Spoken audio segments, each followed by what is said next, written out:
ఉద్యోగం కోసం చూస్తున్నారా? ఓం శక్తి ప్రైవేట్ లిమిటెడ్ కంపెనీలో మార్కెటింగ్ జాబ్స్ 20,000 నుంచి 30,000 వరకు జీతం ఉంటుంది. సంప్రదించండి. అందరికీ నమస్కారం. నేను ప్రవళిక. ఈరోజు మనతో పాటు ప్రముఖ సంగీత విద్వాంసులు అయిన పావని అమ్మగారు మనతో పాటు ఉన్నారు. ఆవిడకి ఎన్నో విషయాలు తెలుసు అన్నమాట. ఆధ్యాత్మికమైనవి, మన నడవడికలో ఏవేవి నేర్చుకోవాలి అనేవి కూడా అమ్మని అడిగి తెలుసుకుందాము. అమ్మ నమస్తే. అమ్మ ఆశీస్సులు. అమ్మ, ఇప్పుడు చాలా మంది చాలా తప్పులు చేస్తూ ఉంటారు. మానవుడు అంటేనే తప్పులు చెయ్యకుండా ఎక్కడ అదే అదే కొంతమంది ఏంటంటే క్షమించరాని తప్పులు చేస్తారు. కొంతమంది మాట దురుసు వల్ల ఏదో ఒకటి అనేయాలన్నట్టుగా అంటారు. కొంతమంది అహంకారంతో చేస్తూ ఉంటారు. తప్పు చేయడం సహజం. అది కొన్ని ఎక్కువ ఉంటాయి, కొన్ని తక్కువ ఉంటాయి. వారి వారి మనస్తత్వాన్ని బట్టి ఉంటూ ఉంటాయి. అహంకారానికి కూడా శిక్ష ఉంటుందా అమ్మా? అయ్యో, ముఖ్యమైనదే మానవుని నాశనానికి ఉండేది అహంకారం, అహంభావం. అహంభావం అంటే నేనే గొప్పవాడిని అనేది.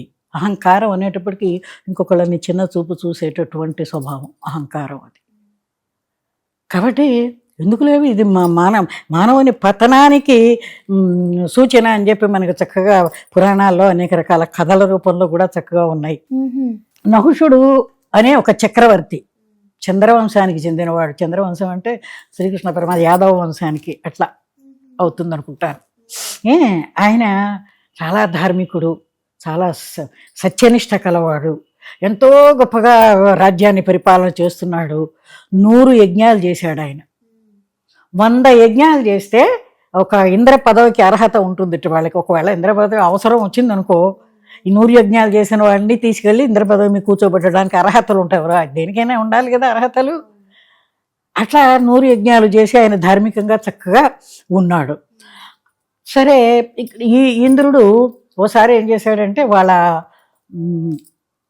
దేవగురువు అయినటువంటి త్రిశిరుడు అనే బ్రాహ్మడు ఆయన్ని సంహరించాడు. తపస్సు చేసుకుంటుండగా వెళ్ళి 3 తలకాయలు కొట్టేసేసాడు. బ్రహ్మహత్యా పాతకం చుట్టుకుంది. ఎందుకు నరకాల్సి వచ్చింది? గురువు కదా.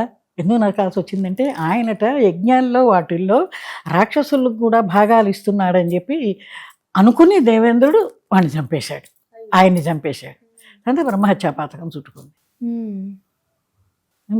అటువంటి వాడిని సింహాసనం మీద పనికిరాడు కదా.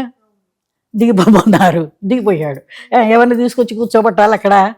ఈ నహుష చక్రవర్తి కనిపించాడు. 100 యజ్ఞాలు చేశాడు, మంచి ధార్మికుడు, చాలా మంచివాడు.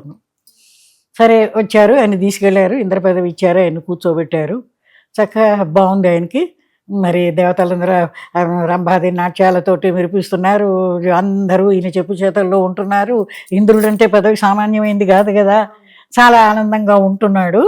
కానీ ఒకసారి ఒక అహంభావం వచ్చింది.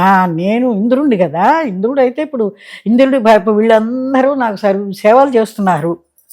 ఇంద్రుడి భార్య ఉండాలి కదా, శచీదేవి, ఆవిడ మహాపతివ్రత ఉండాలి కదా. ఆవిడ కూడా వచ్చి నాకు సేవలు చేయాలి, నా దగ్గరికి రావాలి అనే ఆలోచన వచ్చింది. వచ్చి సరే దేవతల్ని ఎవరినో పిలిచేసి ఉంటారుగా, వాళ్ళకి ముఖ్యమైన వాళ్ళు చెప్పేవాళ్ళు, వాళ్ళని పిలిచి మరి ఆవిడ దగ్గరికి వెళ్ళి ఇట్లా చెప్పండి, నా దగ్గరికి రావాలి ఆవిడ అని చెప్తారు. అంటే వాళ్ళు చెప్తారు, పాపం ఇది తప్పు, ఆవిడ మహా ఇల్లాలు, ఇది తప్పు అండి అని చెప్పి చెప్తారు వాళ్ళు. ఆయన వినడు. వినక సరే వీళ్ళు పెడితే ఆవిడ ఏం చేస్తుందంటే, సరే కొత్త ఇంద్రుడు వచ్చాడు కదా, ఎట్లా ఉన్నాడు, బాగా పరిపాలన చేస్తున్నాడా, బాగున్నారా మీరందరూ, అది ఇది అని చక్కగా కుశల ప్రశ్నలన్నీ వేసిన తర్వాత వాళ్ళన్నిటికీ సమాధానాలు చెప్పేసేసి ఆయన మిమ్మల్ని కోరుతున్నాడమ్మా అని చెప్పేసి వెళ్ళిపోయారు.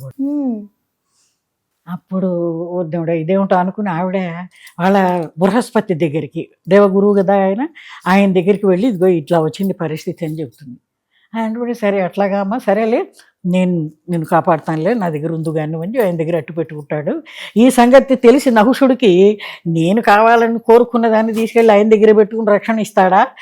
చూసుకో, ఆ బృహస్పతిని కూడా ఇది చేస్తానని చెప్పి కోపగిస్తాడు. సరే తర్వాత ఈ బృహస్పతి ఏం చేస్తాడంటే ఒకసారి ఆవిడతో చెప్పి మనం వెళదాం, అక్కడికి దగ్గరికి వెళ్ళి నహుషుడి దగ్గరికి వెళదాము, వెళ్ళి నువ్వు చక్కగా మంచిగానే మాట్లాడు, ప్రేమగానే మాట్లాడు, కొంతకాలం టైం కావాలని అడుగు, అని చెప్పి చెప్తాడు. ఆవిడ చెప్పి ఇద్దరు వెడతారు అక్కడికి. వెళ్ళేటప్పటికి సరే బృహస్పతి ఆవిడ వచ్చింది అనేటప్పటికీ చాలా ఆనందం వేసింది వాడికి. వాడి కోరిక అది కదా, ఆనందం వేసింది. బృహస్పతి మీద కోపం కూడా ఉన్నాడు కదా వీడికి రక్షణ ఇచ్చాడని. సరే ఆయనే తీసుకొచ్చేటప్పటికి ఆయన మీద కోపం కూడా పోయింది. సరే ఈవిడేమో నాకు కొంత టైం కావాలని చెప్పి ఏదో అడుగుతుంది. సరేలే అంటాడు ఆనందంగా. అప్పుడు తర్వాత ఈవిడ ఇవతలకు వచ్చిన తర్వాత ఇంద్రుడు ఎక్కడో తామర తూడులో ఎక్కడో దాక్కున్నాడు ఆయన. ఈ బ్రహ్మహత్యా పాతకానికి పోయి ఎక్కడో దాక్కున్నాడు ఆయన. ఆయన దగ్గరికి వెళ్ళి ఇట్లా వచ్చింది పరిస్థితి, ఇంద్రుడు ఇట్లా నన్ను అడుగుతున్నాడు అని చెప్పేటప్పటికి ఆ ఇంద్రుడు ఏం చేస్తాడంటే సప్తఋషుల చేత నువ్వు పల్లకిలో కూర్చుని సప్తఋషుల చేత పల్లకి మోయించి ఆ పల్లకిలో నా దగ్గరికి రా అని చెప్పు, కబురు చేయి అని చెప్తాడు ఇంద్రుడు మొగుడు ఈ శచీదేవికి. సరే ఈవిడ వస్తుంది, వచ్చి కబురు చేస్తుంది. కబురు చేస్తే సరే చాలా ఆనందపడిపోతాడు. వాడి కోరిక అది కదా. అక్కడి నుంచి ఋషుల్ని పిలిచి పల్లకి మోయాలని చెప్తాడు. వాళ్ళు కూడా కాస్త ఏమైనా రాజు వినాలి కదా ఎవరైనా కానీ అనుకుని సరేలే అన్నారు. సరే పల్లకీలో ఆయన కూర్చున్నాడు, వీళ్ళు పల్లకీ మోస్తుంటే అగస్త్య మహర్షి పొట్టివాడు కాస్త. సరే ఈయన మోసే కర్ర దగ్గర కొంచెం కుదుపులు వస్తున్నాయి అంతే కదా, వాళ్ళందరూ ఎత్తునుండేమో పొట్టిగా ఉన్నాడు. కొంచెం కుదుపులు వస్తున్నాయని ఒక ఇదిగా చెప్తారు. ఇంకోటి ఏమిటంటే వాడు ఆవిడ దగ్గరికి వెళ్ళాలి, ఆవిడ దగ్గరికి వెళ్ళిపోవాలి నహుషుడు, తొందరగా వెళ్ళాలన్న దీంతో సర్ప అనుకుంటే తొందరగా అని అనమాట, తొందరగా వెళ్ళండి అని. సర్ప అనుకుంటూ అగస్త్య మహర్షిని కాలుతో తన్నేస్తాడు. అయ్యో చూసావా, నేను ఇంద్రుణ్ణి కదా, నహంభావంతో పల్లకి ఋషుల చేత పల్లకి మోయించటం అంటే విచక్షణ జ్ఞానం పోయి అహంభావం అహంకారం వచ్చేటప్పటికి మనిషికి వివేకం విచక్షణ ఏవి ఉండవు. వాళ్ళనే కాదు మామూలుగా మానవులకు కూడా అంతే. అవునమ్మా, ఈ మానవులకే ఉన్నాయి, జంతువులకి ఏమీ లేవు పాపం. ఇవన్నీ తెలియదు కాబట్టి ఒక రకంగా అవన్నీ ధన్యజీవులు. ఈ విచక్షణ జ్ఞానం కోల్పోయాడు, తన్నేశాడు ఆయన్ని. అంతే, ఆయన కోపం వచ్చేసేసి నువ్వు సర్ప అంటున్నావు కాబట్టి నువ్వు సర్పమై పడి ఉండని శాపం పెట్టాడు. పెట్టేటప్పటికి సరే సర్పం కొండ చిలువైపోయాడు. ఇక కొండ చిలువైపోయాడు. కర్మదాటవశం అది కదమ్మా, ఎవరు చేసిన కర్మ వారనుభవింపక ఏరికైనను తప్పదన్నా, ఏనాడు ఏ తీరు ఎవరు చెప్పగలరు అనుభవించుట సిద్ధమన్నా. ఆనాటి పాండవులు ఆకులలములు మేసి అడవి పాలైపోయిరన్నా, ఏనాడు ఏ తీరు ఎవరు చెప్పగలరు అనుభవించుట సిద్ధమన్నా. రాముడంతటి వాడు రమణి సీతను బాసి పామరుని వలె ఏడ్చెనన్నా, ఏనాడు ఏ తీరు ఎవరు చెప్పగలరు అనుభవించుట సిద్ధమన్నా. అదే పరిస్థితి నహుషుడికి ఆ చేసిన పాపానికి వెంటనే కొండ చిలువై పడి ఉన్నాడు. వెంటనే శాపం పెట్టంగానే కాళ్ళ మీద పడి నాకు శాప విమోచనం అడుగుతాడు. అడిగితే నువ్వు ద్వాపర యుగంలో పాండవులు అరణ్యానికి వస్తారు, వచ్చినప్పుడు ధర్మరాజు నీ దగ్గరకు వస్తాడు, వచ్చినప్పుడు నువ్వు కొన్ని ప్రశ్నలు వేస్తే నీకు సరైన సమాధానాలు ఆయన కనుక చెప్తే నీకు ఆ శాప విమోచనం పోతుందని చెప్పి శాప విమోచనం మార్గం చెప్తాడు ఈయన అగస్త్య మహర్షి. సరే వీడు పోగానే దేవతలందరూ కలిసి ఇంద్రుణ్ణి తీసుకొచ్చి ఆయన చేత యాగాలు ఆ బ్రహ్మహత్యా పాతకం పోవటానికి కావాల్సినటువంటి యజ్ఞాలు యాగాలన్నీ ఆయన చేత చేయించి ఆ పాపం నుంచి విముక్తుణ్ణి చేసేసి మళ్ళీ ఆయన మామూలుగా సింహాసనం మీద కూర్చోబెట్టారు. సరే ఇట్లా 10,000 సంవత్సరాలు పడున్నాడు నహుషుడు కొండ చిలువగా. 10,000 సంవత్సరాలు. ఇది ఎప్పుడో యుగంలో జరిగింది. ద్వాపర యుగం ఆఖరు వాటికి పాండవుల అడవికి వెళ్ళడం అయిపోయేది కదా. సరే వీళ్ళందరూ వెళ్ళిన తర్వాత అడవి అరణ్యవాసంలో ఉన్నప్పుడు భీముడు ఉన్నాడు, ఏవేవో తీసుకొస్తామని చెప్పి బయటికి వెళ్ళాట. వెళ్ళిన వాడు ఎంతకీ రాలా. ఈ పాము పట్టుకుంది అక్కడ ఒక చోట, భీముడిని పట్టుకునేటప్పటికీ సరే ఆయన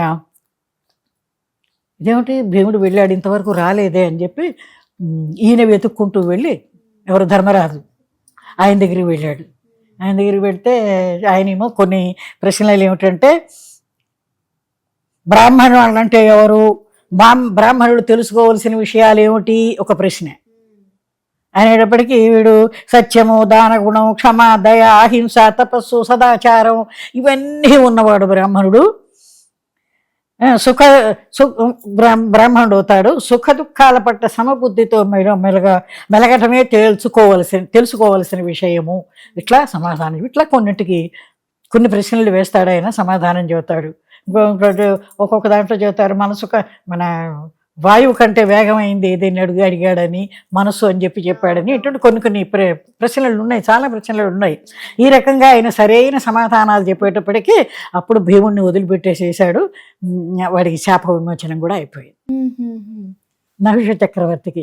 కాబట్టి ఇప్పుడు ఇక్కడ ఏమిటి మనం నేర్చుకోవాల్సింది ఏమిటి అంటే, అహంభావం, అహంకారం ఒక పదవి రాగానేనో లేకపోతే ఓ ధనము అది రాగానేనో ఈ అహంకారాలు, అహంభావాలు అనేవి రాకుండా ఉన్నప్పుడే వాడు సవ్యంగా జీవితాన్ని కొనసాగుతాడు. కానీ లేకపోతే ఇలాంటి అనర్థాల పాలు పడిపోవాల్సిందే.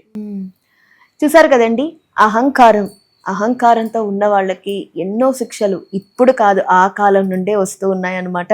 ఈ కాలంలో ఉన్నవాళ్ళు ఇంకా చాలా జాగ్రత్తగా ఉండాలి. అమ్మ చెప్పినట్టు అహంకారంతో ఉన్నవాళ్ళు, అంతటి మహానుభావుడే కొండ చిలువ అయిపోయాడంటే మనం ఎంత. సో ఈ కథ వింటే మీకు ప్రతిదీ అర్థమవుతుందన్నమాట. చాలా చక్కగా వివరించారమ్మా. నమస్తే.